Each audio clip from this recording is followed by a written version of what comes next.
സംബന്ധിച്ചിടത്തോളം സത്യൻ സാറിൻ്റെ അവിടെ അസോസിയേറ്റ് ആകുമ്പോഴും നമുക്ക് ഒരുപാട് റെസ്പോൺസിബിലിറ്റീസ് വരും. കാരണം അവിടെ എല്ലാ വർക്കും വളരെ പെർഫെക്റ്റായിട്ട് വളരെ കൃത്യമായിട്ട് ചെയ്യുന്ന എല്ലാ സ്ഥലങ്ങളിലും അങ്ങനെയാണ്, പക്ഷേ ഇവിടെ കുറച്ചും കൂടെ കൂടുതലാണ്. അപ്പം എനിക്ക് എൻ്റെ അടുത്ത് ഇതിൽ അഭിനയിച്ച സിദ്ധാർത്ഥ് ശിവ ഒരു ദിവസം വന്ന് അഭിനയിക്കാൻ വന്നിട്ട് ചോദിച്ചു, ചേച്ചി ഒരു കാര്യം ചോദിക്കട്ടെ? ഞാൻ ചോദിച്ചോളൂ. ചേച്ചി അസോസിയേറ്റ് ആയിരിക്കുമ്പോൾ ഭയങ്കര ടെൻഷൻ അടിച്ച് അങ്ങോട്ടും ഇങ്ങോട്ടും തെറി വിളിച്ചിട്ടും എല്ലാവരും ചീത്ത വിളിച്ചിട്ടും ഒക്കെ അങ്ങോട്ട് നടക്കുന്നതൊക്കെ കാണാമല്ലോ. ഇവിടെ വന്നപ്പോൾ എന്താ വളരെ ശാന്തമായി വളരെ കൃത്യമായി വളരെ ഇതായിട്ട് ചെയ്യുന്നത്? അപ്പം ഞാൻ പറഞ്ഞു, ഇവിടെ ഞാൻ ക്യാമറ പേഴ്സൺ അങ്ങനെയൊക്കെ അല്ലേ. അപ്പുറത്ത് ഞാൻ ജോലി ചെയ്യുമ്പോഴത്തേനും വളരെ സീനിയർ ആയിട്ടുള്ള ആൾക്കാർ, ഒന്ന് സത്യൻ സാറ്, പല സിനിമകളിലും camera person cameraman Venu sir, പിന്നെ നമ്മൾ റീ റെക്കോർഡിങ്ങിനും മറ്റു കാര്യങ്ങൾക്കും ചെല്ലുമ്പോൾ ഇളയരാജ സാറ്, പിന്നെ അല്ലെങ്കിൽ വിദ്യാസാഗർ സാറ്. അപ്പോൾ അങ്ങനെയുള്ള ഒരുപാട് സീനിയേഴ്സായിട്ടുള്ള എനിക്ക് ഗുരുതുല്യരായിട്ടുള്ള ആൾക്കാരുടെ കൂടെ നമ്മൾ വർക്ക് ചെയ്യുമ്പം എനിക്ക് ഭയങ്കര റെസ്പോൺസിബിലിറ്റിയും ഭയങ്കര ടെൻഷനും ഒക്കെ ആയിരുന്നു. അത് ഓരോന്നും കറക്റ്റായിട്ട് ചെയ്യണമെന്നുള്ള ഭയങ്കര സംഭവം. ഡയറക്ടറായി കഴിഞ്ഞപ്പോഴുള്ളൊരു സംഭവം എന്ന് പറഞ്ഞാൽ കുറേ കൂടി സുഹൃത്തുക്കളുടെ ഇടയിലുള്ള ജോലിയായിട്ട് ഇത് മാറുകയും നമ്മളെല്ലാവരും അങ്ങോട്ടും ഇങ്ങോട്ടും അവിടെയും കളിയും ചിരിയൊന്നും ഇല്ലയെന്നല്ല ഞാൻ പറയുന്നത് വെച്ചാൽ കുറച്ചും കൂടിയും ഈ ഒരു അതിൻ്റെ ഒരു ടെൻഷൻ ഉണ്ട്, ഒരു ഭാഗത്ത് സ്ട്രെസ് ഉണ്ട്, ഇല്ല എന്ന് ഞാൻ പറയുന്നില്ല.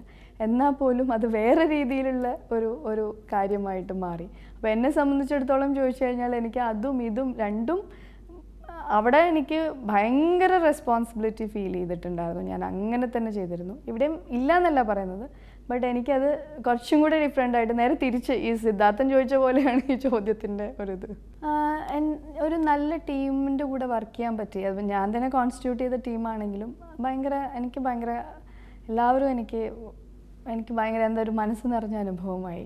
ക്യാമറമാൻ സമീർ ഹക്ക്, എഡിറ്റർ മഹേഷ് നാരായണൻ, റഫീഖ് അഹമ്മദ് സാറ്, പിന്നെ ബിജു പാല് മ്യൂസിക്, പിന്നെ എൻ്റെ അസോസിയേറ്റ് ഡയറക്ടർ അംബ്രോ വർഗീസ്, പിന്നെ എൻ്റെ ഫിലിമിൽ അഭിനയിച്ച ഓരോരുത്തരും അവർ പലരും സുഹൃത്തുക്കളാണ്. ഇപ്പോൾ സിദ്ധാർത്ഥനാണെങ്കിലും ലെനയാണെങ്കിലും ഇപ്പം ശങ്കർ രാമകൃഷ്ണനാണെങ്കിലും ശ്രീനേട്ടനാണ് എൻ്റെ ആദ്യത്തെ സിനിമയ്ക്ക് ആദ്യത്തെ പുസ്തകത്തിന് അവതാരക എഴുതി തന്ന ആൾ. പുള്ളി എന്നെ വന്ന് സിനിമയിൽ അഭിനയിക്കുന്ന ഒരു ഇത് എനിക്കതൊരു വല്ലാത്തൊരു മൊമെൻ്റായിരുന്നു. പിന്നെ ദിലീപേട്ടനാണെങ്കിലും നമ്മൾ വിനോദയാത്ര എന്നുള്ള സിനിമയിൽ വർക്ക് കഴിഞ്ഞിട്ട് വളരെ കംഫർട്ടബിളായിട്ടുണ്ടായിരുന്നു. അങ്ങനെ സുഹാസിനി മാം ഒരു ഡയറക്ടറും കൂടിയാണല്ലോ. അപ്പോൾ എല്ലാ കാര്യത്തിലും നമ്മുടെ അടുത്ത് ഇപ്പോൾ കുഞ്ഞു കുഞ്ഞു കാര്യങ്ങളാണെങ്കിലും ഇപ്പം എല്ലാ ഡ്രസ്സിൻ്റെ കാര്യം, you don't worry if they don't bring I wear my own sari എന്നൊക്കെ ഉള്ള തരത്തിലുള്ള. ഇപ്പോൾ ശശികുമാർ സാറാണെങ്കിലും പുള്ളിയും ഡയറക്ടറും ഇങ്ങനത്തെയൊക്കെയാണ്. അപ്പം അങ്ങനെയുള്ള കാര്യങ്ങളിലെല്ലാം അവരൊക്കെ വർക്ക് ചെയ്യുന്ന സമയത്ത് പങ്ക്ച്വാലിറ്റി എന്ന് പറഞ്ഞാൽ ഇപ്പോൾ 8 മണി എന്ന് പറഞ്ഞാൽ അവർ കറക്റ്റ് ലൊക്കേഷനിൽ 8 മണിക്ക് കറക്റ്റ് ഉണ്ടായിരിക്കും. അപ്പോൾ ഞങ്ങൾ 7:45 എത്താൻ വേണ്ടിക്കൊണ്ടുള്ള ഓട്ടവും അങ്ങനെയൊക്കെയുള്ള വളരെ എനിക്ക് ഭയങ്കര സപ്പോർട്ടീവായിട്ടുള്ള എൻ്റെ ഒരു ടീം എന്നുള്ളത് ഈ ഒരു ഫസ്റ്റ് ഫിലിം അല്ലെങ്കിൽ ഒരു ഫിലിം ഡയറക്ടർക്ക് കിട്ടാവുന്നൊരു ഭാഗ്യം. ഒരു സിനിമ ഞാനിപ്പോൾ വർക്ക് ചെയ്യുമ്പം ഞാൻ അതിൻ്റെ ക്രിയേറ്റീവ് ഹെഡാണെന്നാണ് ഞാൻ വിചാരിക്കുന്നത്. എൻ്റെ ജോലി അപ്പോൾ ഞാൻ അതിൻ്റെ പ്രൊഡക്ഷൻ പാർട്ട്ണർ അല്ലാത്തടത്തോളം കാലം ഞാൻ അതിൻ്റെ ഒരു ക്രിയേറ്റീവ് ഹെഡാണ്. അപ്പോൾ നമ്മളൊരു ക്രിയേറ്റീവ് ഹെഡായിട്ട് വർക്ക് ചെയ്യുമ്പം അത്തരം കാര്യങ്ങളിലാണ് നമ്മുടെ ഏറ്റവും കൂടുതൽ ശ്രദ്ധ പോകേണ്ടത്. ഈ സിനിമയെ സംബന്ധിച്ചിടത്തോളം അതെൻ്റെ ആദ്യ സിനിമ, മറ്റ് പല കാര്യങ്ങളുള്ളതുകൊണ്ട് അതിൻ്റെ ക്രിയേറ്റീവ് ആക്ടിവിറ്റിയിലാണ് ഈ പടം ഇറങ്ങുന്ന വരയ്ക്കും എൻ്റെ ശ്രദ്ധയുടെ ഒരു 99% പോയിരിക്കുന്നത്. അപ്പം മറ്റു കാര്യങ്ങളെല്ലാം ഇതിൻ്റെ എക്സിക്യൂട്ടീവ് പ്രൊഡ്യൂസറായ CV സാരഥി, പിന്നെ പ്രൊഡ്യൂസറായിട്ടുള്ള മുകേഷ് ആർ മേത്ത തുടങ്ങിയ ആൾക്കാരാണ് ചെയ്യുന്നത്. അവരാ ജോലി വളരെ കൃത്യമായും നന്നായും നിർവഹിച്ചതായിട്ടാണ് എനിക്ക് എല്ലാ സമയത്തും തോന്നിയിട്ടുള്ളത്.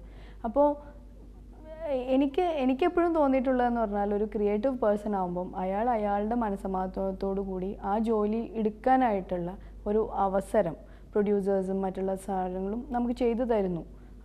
അതിൽ നമ്മൾ ഹാപ്പിയാണ്. മറ്റു കാര്യങ്ങളെല്ലാം ആ സമയത്ത് നമ്മുടെ ശ്രദ്ധ പോകേണ്ട, ഒരു പ്രശ്നമായിട്ട് നമ്മുടെ മുമ്പിൽ നിൽക്കുമ്പോൾ മാത്രമേ ആ കാര്യങ്ങളിലേക്ക് ശ്രദ്ധ പോവേണ്ടതുള്ളൂ. പിന്നെ ഇത്തരം കാര്യങ്ങൾ നമ്മളൊരു ഇൻ്റർവ്യൂവിൽ മറുപടി പറയുക അല്ലെങ്കിൽ മറ്റു കാര്യങ്ങൾ ഒഴിച്ചാൽ അതിൽ ഒരു ഫിലിം ഡയറക്ടർക്ക് എത്രത്തോളം സേ ഉണ്ട് എന്നുള്ള കാര്യം എനിക്ക് ഡൗട്ട്.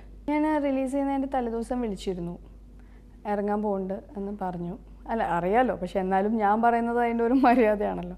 വിളിച്ചു. അപ്പോൾ അതുപോലെ തന്നെയാണ് നിമ്മി ആൻറ്റിയും വൈഫും എനിക്ക് വളരെ അടുപ്പാണ്. ഇവർ രണ്ടുപേരും ആൻറ്റി നമ്മൾ സത്യൻ സാറിൻ്റെ ഞാൻ സിനിമ പഠിച്ച പോലെ ആൻറ്റിയിൽ നിന്നും ഞാൻ ജീവിതത്തിൻ്റെ പല നല്ല കാര്യങ്ങളും പഠിച്ചിട്ടുണ്ട്. കാരണം ഓരോ സമയത്തെടുക്കുന്ന നിലപാടുകൾ, സിനിമ സ്വന്തം ജീവിതത്തിൽ തീരെ എന്താ പറയുക, ഇത്രയൊക്കെ സിനിമയുണ്ടെങ്കിലും അത് അതിൻ്റെ ഒരു പകിട്ടോ അവനവനിൽ നിന്നും ആവാതിരിക്കുക. അപ്പം അങ്ങനത്തെ കുറേ. അപ്പോൾ ഇവർ രണ്ടുപേരും എനിക്ക് ഗുരുതുല്യരായിട്ടുള്ള വ്യക്തികളാണ്. അപ്പം ഇറങ്ങുന്നതിൻ്റെ തലേദിവസം ഞാൻ വിളിച്ച് രണ്ടുപേരോടും സംസാരിച്ചു. അപ്പോൾ തന്നെ ആൻറ്റി പറഞ്ഞു എൻ്റെ അടുത്ത്, ഞാൻ ആദ്യത്തെ 2 ദിവസം കഴിഞ്ഞിട്ടേ പോയി കാണുകയൊക്കെ ചെയ്യുള്ളൂ എന്നൊക്കെ പറഞ്ഞു. അപ്പം സത്യൻ സാറും പറഞ്ഞു ഞാനും നിമ്മിയുടെ കൂടെ പോവുള്ളൂ, രണ്ടുപേരും കൂടെ ഒരുമിച്ചാണ് പോവുക എന്ന് പറഞ്ഞു. അപ്പം അവർ ഈ ആദ്യത്തെ 2-3 ദിവസം കഴിഞ്ഞിട്ടാണ് അത് കാണാനായിട്ട് ഇരിക്കുന്നത്. അപ്പോൾ കണ്ടു കഴിഞ്ഞ ശേഷം വിളിച്ചിട്ടില്ല, മീൻസ് കണ്ടു കഴിഞ്ഞിട്ടില്ല. അതെ, കണ്ടു കഴിഞ്ഞ ശേഷം വിളിച്ചിട്ടില്ല എന്ന് പറഞ്ഞാൽ അത് വേറെ അർത്ഥമായിരിക്കും, അത് ഞാൻ പറഞ്ഞിട്ടില്ല. കണ്ടു കഴിഞ്ഞില്ല, അവർ കാണാൻ പോയില്ല.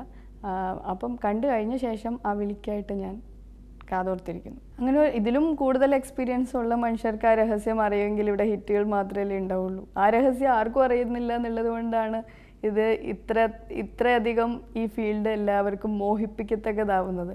എന്നാ രഹസ്യം കണ്ടുപിടിക്കുന്നോ എനിക്ക് തോന്നുന്നു എല്ലാവരും ഇത് കളഞ്ഞിട്ട് വേറെ പണിക്കൊക്കെ പോകുമായിരിക്കും.